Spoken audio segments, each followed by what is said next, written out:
Shalom Aleichem. Bapak Yahweh memberkati saudara sekalian. Malam hari ini saya akan menyampaikan satu materi, yaitu tentang perbincangan seputar kematian manusia. Namun sebelumnya saya akan bacakan beberapa kesaksian. Saya pikir waktunya masih cukup, jadi saya akan bacakan 5 kesaksian yang masuk. Pertama adalah dari Ibu Dorlina Yanti dari Papua. Shalom Papi, ada kesaksian dari Papua, Mama Mea. Hampir 3 tahun saya sakit batuk, anak saya medis. Dia periksa, ambil dahak pagi, bawa ke laboratorium 5 kali. Tetapi tidak ada penyakit TB atau tuberkulosis atau TBC ya. Baru minta temannya juga ambil darah lengkap, tidak ada penyakit. Sesak nafas kalau duduk tidak boleh bergerak. Rasanya mau mati. Terus anak saya laki-laki tunjukkan khotbahnya Papi Lukas tentang baptisan pembaharuan. Hati saya berkata, begini, saya pasti akan sembuh kalau saya dibaptis pembaharuan. Saya punya hati, sudah serahkan sama Bapak Yahweh, bahwa saya pasti sembuh. Setelah keluar dari bak air, lupa tidak ingat. Lewat beberapa minggu terakhir, saya sadar kalau saya sudah sembuh. Sembuh harus bersaksi tentang kebaikan Bapak Yahweh, Yeshua HaMashiach, Ruach HaKodesh, Elohim, segala puji syukur bagi Sang Pencipta, penyembuh yang dahsyat. Terima kasih Papi untuk pelayanannya, and Kehilat Alef Tau Magelang. Bapak Yahweh memberkati. Nah, ini kesaksian pertama. Sekarang kesaksian yang kedua dari Ibu Tiara. Shalom, selamat malam Papi Lukas. Saya mau bersaksi tentang kebesaran Bapak Yahweh, di mana anak kami bernama Gracia Hana, kelas 1 SMP, sedang chat dengan temannya, yang mana anak itu ternyata ikut perguruan silat. Jadi temannya minta anak kami Sherlock, dan anak kami mengikuti permintaan temannya tersebut. Tidak lama anak itu bilang sama anak kami kalau kamu lagi dikamarkan posisinya. Anak kami kaget dan bertanya, kok tahu? Kelihatannya dari Sherlockmu, kata temannya, tapi aku nggak bisa masuk ke rumahmu. Sambung temannya, ada pagar di sekeliling rumahmu. Anak kami nggak ada, ada kata temannya, tiangnya tinggi sekali dan kuat. Kamu tanya sama ayahku, pasti itu punya leluhurmu, kata teman anak kami tersebut.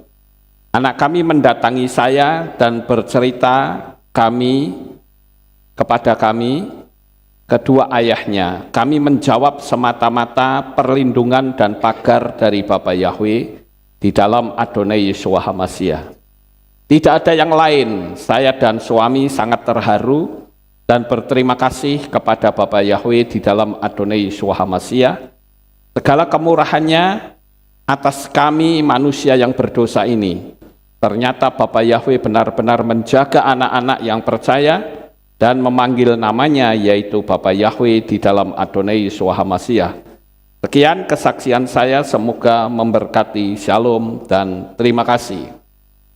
Kesaksian ini mirip dengan kesaksian saya dulu ketika Pak Gunawan masuk ke alam roh dan berusaha untuk melakukan sesuatu terhadap saya. Tetapi ternyata yang dia lihat, saya terselubung oleh selaput kaca yang tidak bisa ditembus oleh kekuatan manapun.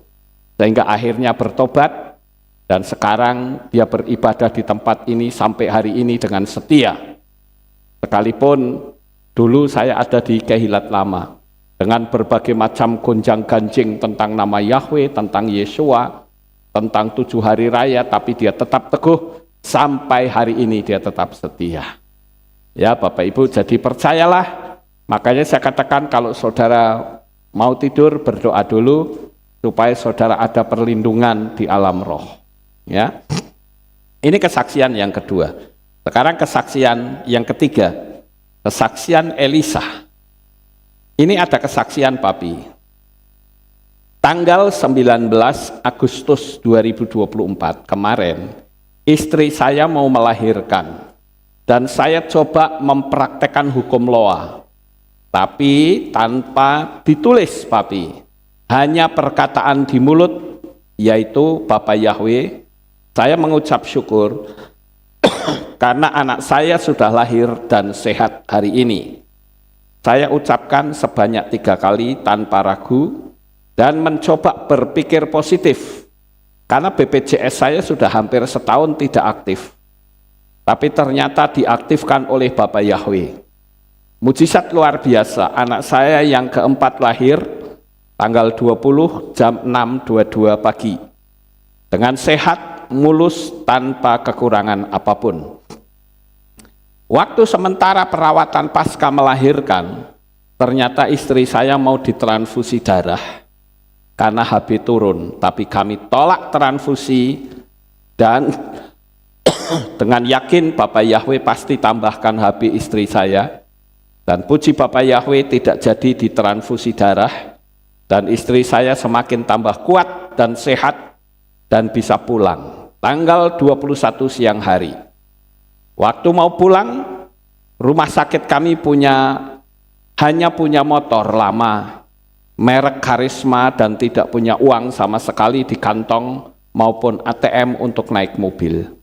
Pas hujan turun, waktu mau pulang dari rumah sakit dan kembali, kami berdua mengucapkan di mulut hukum Loa, dan puji Bapak Yahweh hujan berhenti seketika.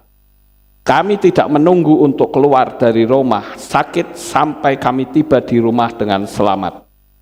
Ini mujizat dari Bapak Yahweh untuk keluarga kami. Shalom Papi, Bapak Yahweh memberkati. Ya, karena hukum Loa itu tidak terbatas hanya menulis, tetapi mengucapkan itu juga merupakan hukum Loa yang dikenal dengan afirmasi.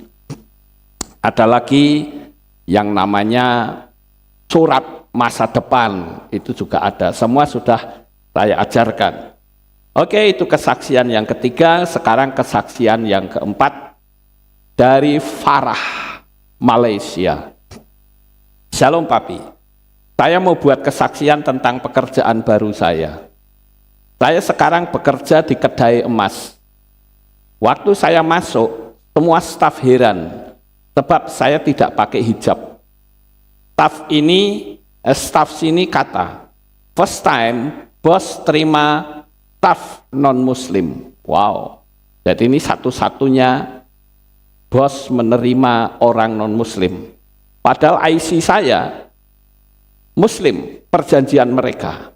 Setelah 3 bulan baru mereka beri saya jawaban tetap. Tapi saya tidak sampai sebulan saya kerja di sini, mereka sudah offer saya untuk pekerjaan tetap di sini. Syukur haleluya. Mereka juga bertanya dengan saya tentang jualan TikTok. Karena mereka langsung tidak tahu cara untuk live dan menjual di TikTok. Dan saya punya cukup pengalaman dalam bidang itu. Tapi mereka sangat cerewet. Staf di sini pernah bercerita kepada saya bahwa ada staf lama yang tidak sampai bekerja beberapa hari kerja sudah dibuang sebab mereka sangat cerewet. Tapi bila saya masuk, mereka kurang cerewetnya. Ya, padahal saya sudah buat kuasa atas ucapan untuk buang energi cerewet bos saya. Baru-baru ini mereka mewajibkan kami, staf, untuk pakai baju uniform kedai dan perlu dibayar melalui potong gaji. Tapi saya merasa tidak rela, sebab saya ada target dan saya berdoa agar gaji saya tidak dipotong. Keesokan harinya jabatan tenaga kerja datang, kedai, dan mereka cek semua rules. dan overgaji overgaji pekerja di sini. Syukur jabatan tenaga kerja atau JTK memberitahu bos bahwa baju uniform sepatutnya majikanlah yang menyediakan, dan mereka diarahkan untuk kembalikan duit pekerja yang mereka sudah potong. Saya bersyukur sangat sebab penyertaan Bapak Yahweh itu luar biasa. Selepas cash JTK datang ke kedai, bos saya balik-balik memberi saya tekanan kerja. Dan mereka balik-balik ingatkan saya tentang menjadi pekerja tetap itu masih ada 8 hari. Dan mereka juga ada beritahu saya, jika saya pernah menjual emas dengan nilai 10 kilo, mereka memang ambil saya jadi pekerja tetap. Dan hari ini saja ada satu customer datang dan membeli gelang emas bernilai 20 kilo cash. Mereka sangat terkejut dan memuji-muji saya. Staf di sini juga turut memuji saya. Dan mereka memberitahu saya, kedai ini memang berulang kali membuat promosi gila-gila, tetapi tidak ada satu customer yang datang membeli. Ada yang datang pun cuma saja. Tapi sekarang mereka terkejut. Customer yang datang membeli bukan yang setakat 5 gram ke bawah, malahan mereka bayar cash emas yang 60 gram ke atas. Mereka juga kata bahwa saya pembawa keberuntungan untuk kedai. Haleluya, syukur puji Bapak Yahweh dimanapun saya kerja, Bapak Yahweh senantiasa menyertai saya. Bukan saya saja, malah tempat kerja saya juga turut diberkati. Shalom Papi, tambah kesaksian, memandangkan mereka cabar saya buat jualan 10 kilo cash.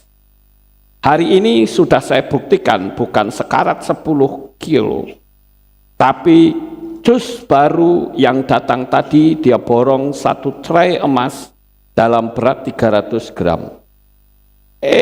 Sekarang bos saya stres sebab emasnya habis.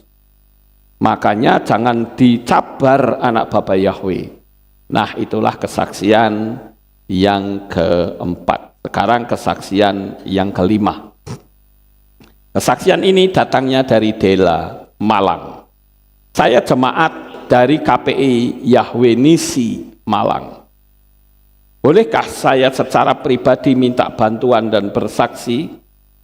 Saya ibu dari 3 anak, 2 lelaki dan 1 perempuan. Saya kawin secara Kristiani dan mengenal Bapak Yahweh dari ayah saya pada tahun 2018. Sejak saya mengenal nama yang sesembahan yang benar, banyak hal yang terjadi di dalam rumah tangga saya dan ekonomi keluarga saya. Bahkan saat memasuki pandemi, suami tidak memiliki pekerjaan dan malah minta cerai. Karena saya dianggap tidak setia dengan janji perkawinan. Namun, saya pastikan hal itu tidak terjadi sekalipun iman kami sudah berbeda. Saya masih istri yang sama yang melayani suami dan anak-anak, tidak berubah sedikit pun. Namun dalam perjalanannya suami sering menghina dan menghujat sesembahan saya. Dia mentertawakan semua hukum Torah dan larangan makanan atau ibadah yang saya dan anak-anak lakukan. Dalam 4 tahun terakhir, saya tidak mendapat nafkah, baik itu materi dan rohani. Namun Bapak Yahweh selalu membuka pintu rezeki melalui siapa saja. Lewat orderan kue-kue, cake, dan catering, jalan apapun saya tempuh asal anak-anak hidup layak. Papa mama di rumah tidak mengetahui hal yang terjadi pada rumah tangga saya. Saya sudah tidak lagi seranjang dengan suami, tidak dinafkahi lahir batin. Bahkan saat saya menghampiri suami saat malam, mohon maaf sebagai layaknya suami istri, dia melengos dan lebih memilih untuk merokok dan menghindari saya. Kebetulan kami masih tinggal di rumah orang tua saya, Pak.